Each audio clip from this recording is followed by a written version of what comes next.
राजस्थान के रायसिंह नगर में मूंग की खरीद को लेकर किसानों और प्रशासन के बीच तनाव बढ़ गया है।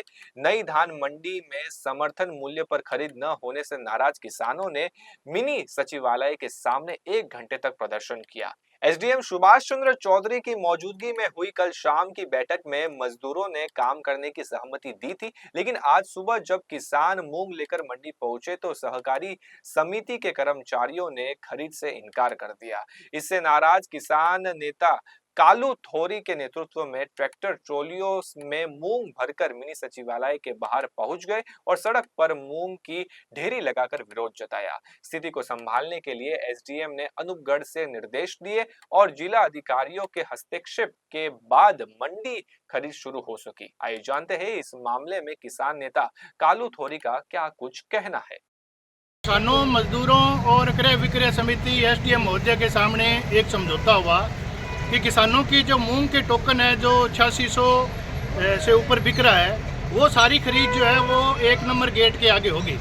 5 बजे समझौता होने के बाद क्रय विक्रय सहकारी समिति के अधिकारियों से जब हमने वारदाना मांगा भी ट्राली हम लेके आगे आप वारदाना दो, तो वहाँ के अधिकारियों ने मना कर दिया कि हम तो खरीद शुरू नहीं करेंगे। उसके बाद में किसानों और मजदूरों ने ये तय किया कि पिछले 20 दिनों से जो मूंग की खरीद है उसको लेके किसान और मजदूर परेशान हो रहा है और जानबूझ के कभी वेयर हाउस का कभी उठाव का बहाना बनाया जा रहा है। हमारे पास आंदोलन के सिवा कोई रास्ता नहीं था और ट्रैक्टर ट्राली लेके जिस चैम्बर के अंदर एसडीएम मुख्यालय के ऊपर जो समझौता हुआ था वहाँ पर हमने ट्रैक्टर ट्रालियाँ और अपने मूंग की ढेरियाँ की।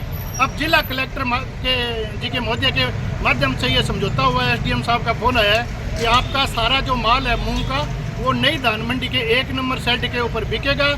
अभी हम जा रहे हैं, अगर शेड के ऊपर नहीं बिका तो नई धान मंडी के दोनों गेट बंद करके सरकार और इस प्रशासन को सबक सिखाएंगे और किसान का दाना दाना जितने भी टोकन हुए वो समर्थन मूल्य पर बिकवाएंगे। देखिए, गोंड मंडी के अंदर ना तो स्वीकृति है, ना पानी की व्यवस्था है, ना शेड की व्यवस्था है, ना वहाँ पर समुचित व्यवस्था है। ये जानबूझ के जो गोंड मंडी का बहाना लेके और किसान की खरीद को रोक रहे हैं, मजदूरों को परेशान कर रहे हैं। हम कलेक्टर साहब से एक प्रतिनिधि मंडल मिलेगा, इस गोंड मंडी को बंद करके समुचित व्यवस्था जो खरीद के है वो नई धान मंडी और शेडों के नीचे की जाए। हर बार किसान परेशान होता है, हर बार जो है उसको आंदोलन करना पड़ता है। तो ये गोंड मंडी की मनमानी जो क्रय विक्रय के अधिकारी कर रहे हैं, ये मनमानी हम नहीं करते।